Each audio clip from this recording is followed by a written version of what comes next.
Olá, hoje a gente vai mergulhar numa história da política brasileira que pouca gente conhece. É um evento que meio que desafia os livros de história e pode mudar o que a gente acha que sabe sobre como presidentes foram tirados do poder por aqui.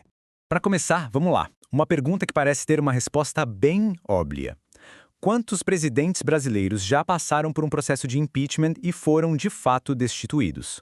A resposta oficial, aquela que todo mundo aprende, é essa aí: 2. Fernando Collor, lá em 1992, e Dilma Rousseff, em 2016. São os casos mais famosos, os que estão na memória de todo mundo.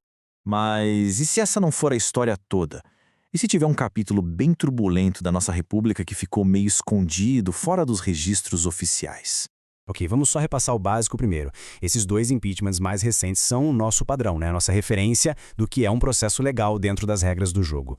Pois é, tanto o caso do Collor quanto da Dilma, com todas as polêmicas e debates da época, seguiram um rito que está previsto na lei.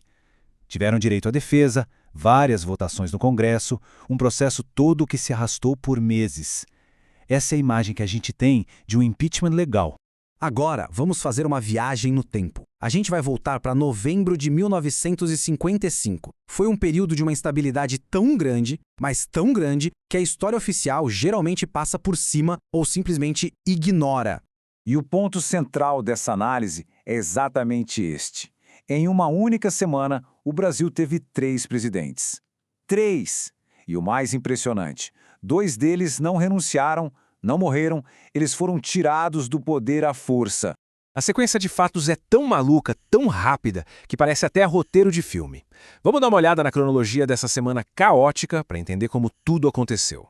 O mais impressionante aqui é a velocidade com que tudo acontece. É vertiginoso. Em poucos dias, um problema de saúde do presidente vira o estopim para uma intervenção militar. O general Lott age, segundo ele, para garantir a posse do presidente eleito, o JK. E aí o Congresso, sob uma pressão militar gigantesca, declara o presidente em exercício, Carlos Luz, impedido em questão de horas. E não para por aí. Quando o presidente titular, o Café Filho, tenta voltar, ele é barrado da mesma forma.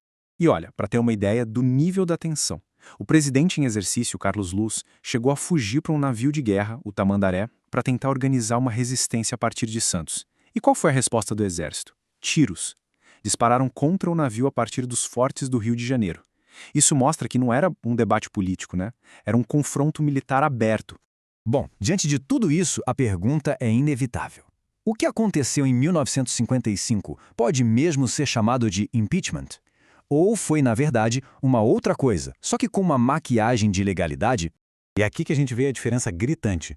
Um impeachment legal, como os que a gente conhece, segue a lei, tem direito à defesa garantido, leva meses. Agora, em 1955, nada disso aconteceu. A lei foi ignorada, os presidentes não tiveram a chance de se defender e as decisões foram tomadas em poucas horas. E o motor de tudo isso não foi um processo legal, foi uma ação militar que já tinha tomado o controle de fato. E olha que forte essa citação. É do biógrafo do próprio general Lott, o cara que comandou a ação militar toda. Ele mesmo admite que, para atingir o objetivo, que na visão deles era salvar a democracia garantindo a posse de JK, a Constituição precisou ser rasgada. É um reconhecimento claro, né, de que as regras do jogo foram quebradas. E não era só ele que pensava assim. A percepção na época era bem clara. Um editorial do jornal O Globo foi direto ao ponto. Chamou a ação de atentado à legalidade. O texto dizia basicamente que uma questão de fato, ou seja, a força militar estar contra o presidente, se sobrepôs à lei. Em outras palavras, a força venceu o direito. Dando um salto para o nosso tempo, para a democracia depois de 1988, o impeachment virou uma ferramenta política muito mais comum, bem diferente daquele evento excepcional e, vamos dizer, extralegal de 1955. Esses números aqui mostram um fenômeno bem moderno. Desde a redemocratização, praticamente todos os presidentes tiveram que lidar com dezenas de pedidos de impeachment. Os números são altíssimos e mostram como isso virou parte do jogo político do dia a dia, quase uma arma que a oposição sempre tem na manga. Então, a pergunta é, por que desenterrar essa história de 1955 agora? Porque ela nos dá uma lição muito importante sobre a natureza do poder e, principalmente, sobre como as nossas instituições democráticas podem ser frágeis. A grande lição de 1955 é essa aqui. Um ato de força pode ganhar uma roupagem de legalidade. O Congresso foi chamado para votar, para dar uma aparência de legitimidade a uma decisão que, na prática, já tinha sido tomada pelos militares. É um exemplo clássico de como as instituições podem ser usadas para legitimar uma ruptura.